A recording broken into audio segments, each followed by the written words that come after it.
वक्त की बहुत बड़ी खबर, एक ऐसी खबर जिसने अमेरिका में सनसनी फैला दी है। पेंटागन, व्हाइट हाउस हैरान है, अमेरिका के डिफेंस एक्सपर्ट्स घबराए हुए हैं और उसकी वजह यह है, खबरों के मुताबिक चीन के 16 मिलिट्री कार्गो एयरक्राफ्ट तेहरान में लैंड कर चुके हैं, तेहरान पहुंचे हैं। देखिए बहुत बड़ी खबर है ये। जो हालात इस समय चल रहे हैं उसके बीच में अगर चीन के 16 मिलिट्री कार्गो एयरक्राफ्ट जो हैं वो ईरान पहुंचते हैं तो आप इसका मतलब समझ जाइए। देखिए डील की जो बातें हैं, चर्चाएं हैं, डोनाल्ड ट्रंप की तरफ से अलग अलग दावे हो रहे हैं। क्या कोई चर्चा होगी, क्या बात होगी, पाकिस्तान में होगी, कहाँ होगी, मैं ये सब बातों में जाना ही नहीं चाहता। मैं इस चक्कर में पड़ना नहीं चाहता। इसका हिसाब डोनाल्ड ट्रंप को लगाने दीजिए, क्योंकि ये सब डील वील जो है इनका नतीजा ज़ीरो है। यही बात अली खामनेई साहब ने कही थी और यही बात मैं भी मान के चलता हूँ। ये डील वील से कुछ बात चर्चा से होना नहीं है। जब डोनाल्ड ट्रंप पिटने लगते हैं तो वो डील करने लगते हैं, हाँ बातचीत चल रही है ये कहने लगते हैं, वो अलग बात है, उसको छोड़ दीजिए। लेकिन देखिए जो इम्पोर्टेंट खबर है वो ये, पहले मैं इसको पढ़ के बताऊं जो खबरें छपी हुई हैं सब जगह। Reports claim that 16 Chinese military cargo aircraft landed in Iran in what has been described as the largest reported Chinese airlift to the country since the war begin. जब से ये जंग शुरू हुई है ईरान और अमेरिका की, उसके बाद से सबसे बड़ा कंसाइनमेंट जो है वो तेहरान ईरान पहुंचाया गया है। 16 मिलिट्री कार्गो जेट्स चाइना के वो पहुंचने की खबर है तेहरान में। The reported flights have fueled speculation that Beijing may be expanding military support for Tehran as the conflict enters a new phase. जैसे जैसे ये जंग एक नए दौर में प्रवेश कर रही है उस बीच में माना यह जा रहा है कि चीन ने अब खुले तौर पर ईरान की बहुत बड़ी मदद की है।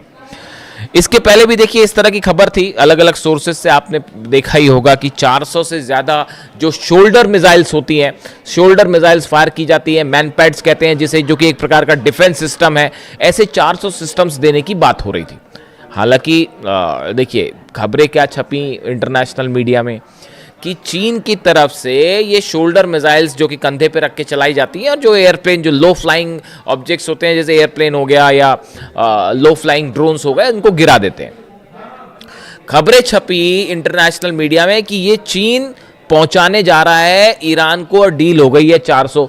मेरी खबर थोड़ी सी डिफरेंट है साहब, वो सोर्सेज रखने पड़ते हैं। इसमें से एक बड़ा हिस्सा तो पहले ही जा चुका था इसका, और इस पे तो अमेरिका में जो है वो रिसर्च भी शुरू हो गया कि कुछ जो प्लेन्स तबाह हुए अमेरिका के, ईरान ने जो तबाह किए कई ड्रोन्स, खासतौर पर वो रिपर ड्रोन्स जो मार गिराए हैं, वो सबसे महंगे वाले MQ-9 रिपर ड्रोन्स जो बड़े कीमती होते हैं उसको मार गिराए। उसमें बताया जाता है कि ये मैनपैड्स मिसाइल्स यूज़ की गई और कई जो ड्रोन्स गिरे हैं उसमें इसका इस्तेमाल किया गया। तो उस पर तो ऑलरेडी रिसर्च चल रही है अमेरिका में।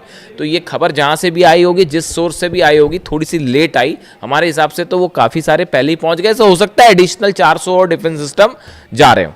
लेकिन ये जो 16 मिलिट्री कार्गो जेट्स पहुँचने की खबर है, इसके दो एस्पेक्ट हैं। पहला एस्पेक्ट तो ये समझिए कि चीन ने बड़ी हथियारों की मदद शुरू कर दी है। इसमें मिसाइल्स भी हो सकती हैं, और अगर मिसाइल्स नहीं हैं तो मिसाइल बनाने का सामान है, वो मटेरियल है solid fuel.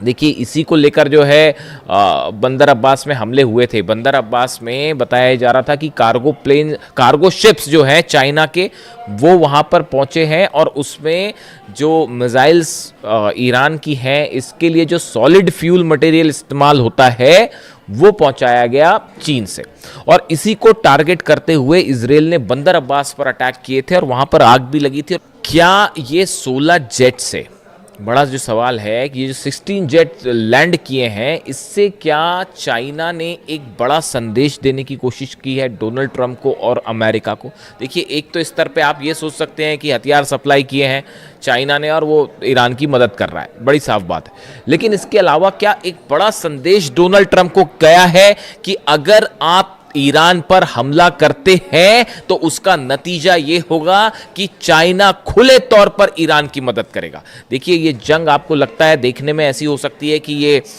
Israel versus Iran की जंग है मूल रूप से, या फिर अमेरिका वर्सेस ईरान, ऐसा नहीं है।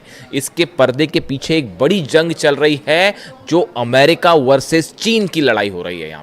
यहां पे वर्चस्व की लड़ाई हो रही है मिडिल ईस्ट में। डोनाल्ड ट्रंप, ईरान, अगर ईरान पे देखिए हमला करने का जो मकसद है ट्रंप का, वो ये है कि अगर ईरान पर कब्जा करते हैं आप, ऐसा होगा नहीं, लेकिन ख्वाब देख रहे हैं डोनाल्ड ट्रंप, तो ख्वाब देखने में क्या जाता है, तो मैं उनके ख्वाब का जिक्र कर रहा हूं जो शायद दिन में भी देखते हैं वो। तो ईरान पर अपना प्रभाव जमा के मिडिल ईस्ट को पूरा कंट्रोल करना चाहता है अमेरिका, ऐसा कई एक्सपर्ट्स का कहना है। उससे होगा ये कि जो ये ऑयल, रशिया का ऑयल हो या चीन का ऑयल हो, वेनेजुएला पर आपने कब्जा करके वहां पर जो है चीन का ऑयल रोक दिया। अब दूसरी कोशिश है कि ईरान से जाने वाला चीन का ऑयल रोक दिया जाए, ताकि इकोनॉमी का जो वर्चस्व की लड़ाई है उसमें अमेरिका जो है वो भारी पड़े और चीन पीछे हो जाए। यही बात जो है वो पुतिन कह रहे हैं। पुतिन ने बयान दिया कि ये जो कोशिश है अमेरिका की, ये पुतिन का बयान है मेरे ख्याल से 2 महीने पहले का, आप देख लेना, मिल जाएगा आपको। उसमें ये कहा गया कि अमेरिका जो है वो अगर हेल्दी कंपटीशन करे चीन के साथ तो चीन को भी फायदा होगा, अमेरिका को भी फायदा होगा। लेकिन जंग के तहत सैंक्शंस लगा के, हमले करके चीन की इकोनॉमी को नुकसान पहुंचाने की कोशिश अगर डोनाल्ड ट्रंप करते हैं तो ये बैकफायर करेगी और इससे अमेरिका को ज्यादा नुकसान होगा। यानी आप देखिए कितनी क्लैरिटी के साथ पुतिन समझ पा रहे हैं इस बात को हो क्या रहा है, चीन भी समझ पा रहा है, और किसी सूरत में रशिया और चाइना ईरान में हथियारों की कमी नहीं होने देंगे। देखिए, आप ये सोच रहे हैं, अगर बड़े सारे सवाल जो डोनाल्ड ट्रंप और पार्टी जो है इनकी एडवाइजर्स की पार्टी, ये जो है ये सोच रही थी कि ईरान की मिसाइल ख़त्म कर देंगे। ये 5 महीने तक इनकी कोशिश यही चल रही है कि ईरान की मिसाइल्स ख़त्म कर देंगे, और वो ये सोचते हैं ईरान की मिसाइल ख़त्म हो जाए, और जैसे ही ये सोचते हैं कि अब कम हुई मिसाइल, वो एक्स्ट्रा मिसाइल फायर करने लगता है। वो जॉर्डन में इतने बुरे पिटे हैं साहब, अगले वीडियो में मैं आपको बड़ा खुलासा करूंगा कि अरब देश अब क्या सोच रहे हैं इस पूरे हमले को लेकर। जॉर्डन में ऐसा पीटा है, कुवैत में ऐसा पीटा है, बहरीन में ऐसा पीटा है, सऊदी में भी जैसे हमले हुए हैं, उसके बाद जो है समझ में आ गया इनको कोई मिसाइल खत्म नहीं हो रही। खबरें ये हैं कि मिसाइल्स अमेरिका की खत्म हो गई। जनरल डेन केन जो चीफ ऑफ जॉइंट स्टाफ है, ये जो हमले चल रहे थे, डोनाल्ड ट्रंप जो कह रहे थे हम सेकेंड वर्ल्ड वॉर के बाद सबसे बड़ा हमला करने वाले हैं, उसका नतीजा क्या होता ये भी डोनाल्ड ट्रंप को बताया गया है। उसका नतीजा ये होता कि नक्शे से कई देश मिट गए होते। आप सोच नहीं सकते कितने बड़े हमले होने वाले थे। ये जो डोनाल्ड ट्रंप अगर ये हमला कर देते, जो ये कह रहे थे कि सेकेंड वर्ल्ड वॉर के बाद सबसे बड़ा हमला होगा, एयरफोर्स 1 में उनसे पूछा गया तो बोले मैं वो हमला करने वाला था जो सेकेंड वर्ल्ड वॉर के बाद सबसे बड़ा हमला होता। और फिर उन्होंने कहा कि जो है वो सऊदी के क्राउन प्रिंस ने मुझे रोका और कतर ने मुझे रोका, और तमाम इन देशों ने जो है मुझसे कहा कि अभी आप हमले मत करिए और बातचीत को एक मौका दीजिए, और हम कोशिश कर रहे हैं कि लोगों की जानें ना जाएं। इस तरह की बात डोनाल्ड ट्रंप कर रहे हैं। 168 बच्चियों की मौत जो है वो दिखाई नहीं दी, है ना। अली खामनी साहब को टारगेट किया, वो दिखाई नहीं दिया। उनको शहीद करने के बाद सोचते हैं कि डील हो जाएगी। कैसे डील हो जाएगी साहब? अभी तो फिलहाल जो मेरे पास खबरें हैं, पुख्ता खबर नहीं है। अभी थोड़ी देर पहले हॉर्मुज में एक जहाज को ठोक दिया ईरान ने, थोड़ी देर पहले की खबर है। अभी धीरे से देखिए आएगी बाहर। धमाकों की खबर आ गई है, तो अब वहां पे कोई दिवाली का बम तो फूटा नहीं होगा, है ना। हॉर्मुज में कोई पटाखे तो चले नहीं होंगे, तो वो धमाके की खबर आई है, तो वो जहाज के करीब धमाके की खबर आई है, वो हलचल है वहां पे, देखते हैं क्या होता है। तो मेरे ख्याल से तो एक जहाज और ठोक दिया है ईरान ने, ये लो। तो अब हालात ये है, देखिए मामला ये है कि ये चाइना और रशिया किसी भी सूरत में ईरान के मिसाइल पावर के लिए जो मटेरियल सप्लाई है, टेक्निक ईरान के पास है। लॉन्ग रेंज मिसाइल्स बनाने में जो है वो ईरान बैलिस्टिक मिसाइल्स बनाने में, अपने टारगेट अचीव करने में कोई मुकाबला नहीं है। ना फतह का, ना खुर्रमशहर का, ना सेजिल का, कोई मुकाबला ही नहीं है। खैबर और खैबर शेकन दोनों वर्जन्स जो है मिसाइल के वो ऐसे हैं कि वो रिसर्च चल रही है कि भैया कैसे क्या इन्होंने क्या ही कर दिया। तो और मटेरियल की जो ज़रूरत है वो मटेरियल चीन और रूस से प्रोवाइड हो जाएगा, जो रडार्स हैं वो भी प्रोवाइड हो जा रहे हैं। तो किसी सूरत में चाइना और रशिया जो है वो ईरान को यहाँ पर सेटबैक नहीं होने देंगे, चाहे कितना बड़ा हमला हो जाए। शहादत होएगी, खून खराबा होगा, लेकिन ईरान, देखिए ईरान अपने आप में ईरान नहीं, 9 करोड़ लोग जो हैं वो एकजुट होकर खड़े हैं, तो ये हमले का कुछ नहीं होना जाना, इससे नुकसान होगा, लेकिन ये जंग में ईरान ऑलरेडी जीत चुका है। अब कितनी कोशिश कर ले डोनाल्ड ट्रंप, ये नतीजा बदलेगा नहीं। और ये बड़ा इकोनॉमिक स्टेक लगा हुआ है रशिया और चाइना का ईरान में, वो किसी सूरत में नहीं जो है नुकसान पहुंचने देंगे। बड़ा नुकसान की जंग हो जाए और ईरान हार जाए, ऐसा कतई नहीं होने जा रहा। और ना ही मिसाइल की कमी होने जा रही है, ना ड्रोन की कमी होने जा रही, चाहे जंग आज चले चाहे 5 साल चले। जैसे कि हथियारों की कमी यूक्रेन में नहीं होने दी जा रही, समझिए इस बात को।